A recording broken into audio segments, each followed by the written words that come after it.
sitting on the table, and all you do is you have him just slump forward, okay? Just lean forward as far as you can go, okay? Tucking that, just having the head relaxed, okay? So we'll say as far as you can go. Has this increased his symptoms at all? No. So then you're going to have him kick out his one leg. Straighten out your right leg, okay? Does that increase his symptoms at all? No. Then you're going to dorsiflex.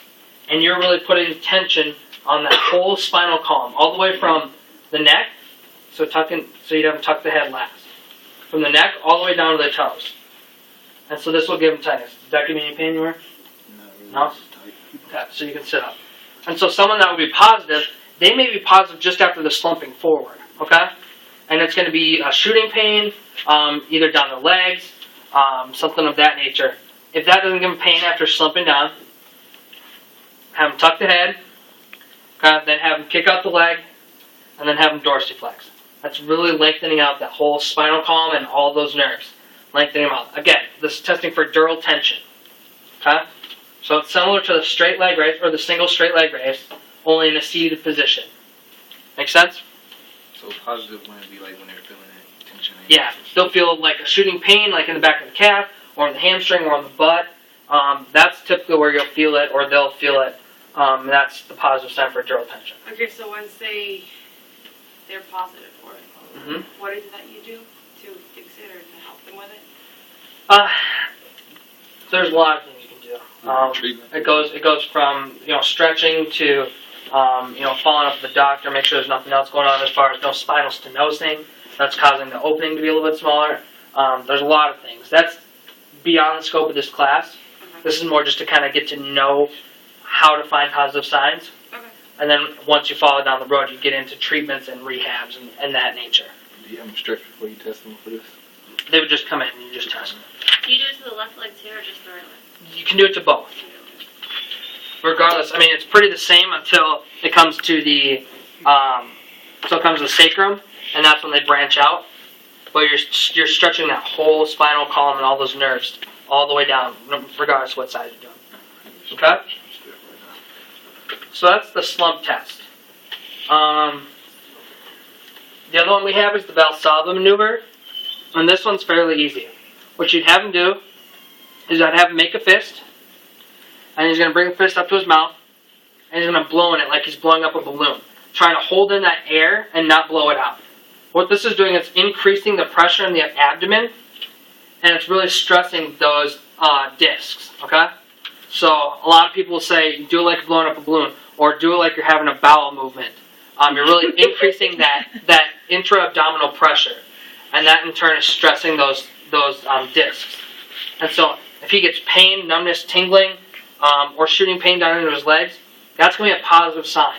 And that's positive for disc pathology, whether it's herniation or complete prolapse.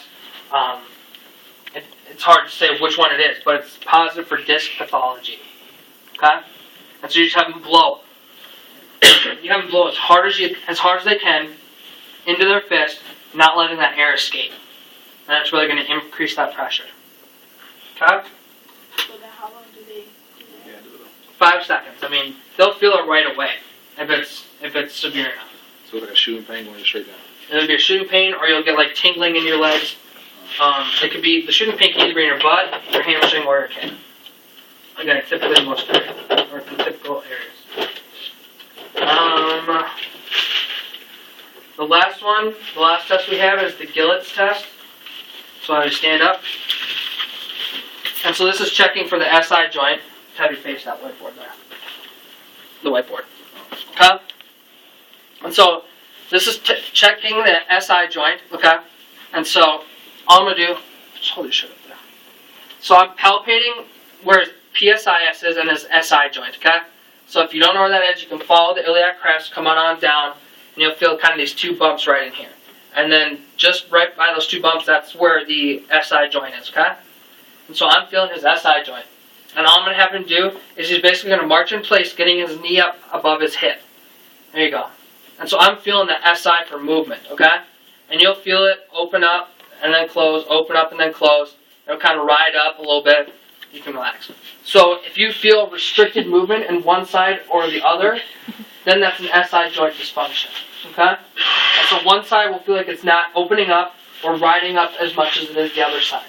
And that's where you'll know that that's a positive sign for an SI joint dysfunction. And if they have pain or not, they can have. Pain isn't a guide for this one. Okay. So we're not looking for pain on this one, just like we weren't looking for pain for the spring test. Okay? So you just have march in place at skillets, or it's also called the march test. And they're just marching in place, and you'll feel your fingers kind of going like this, and one may not go up as much, and that's where you know that restricted SI is. If it's severe, it probably won't move at all, because the SI is kind of locked down. So you're looking for restriction of that SI joint, the one side.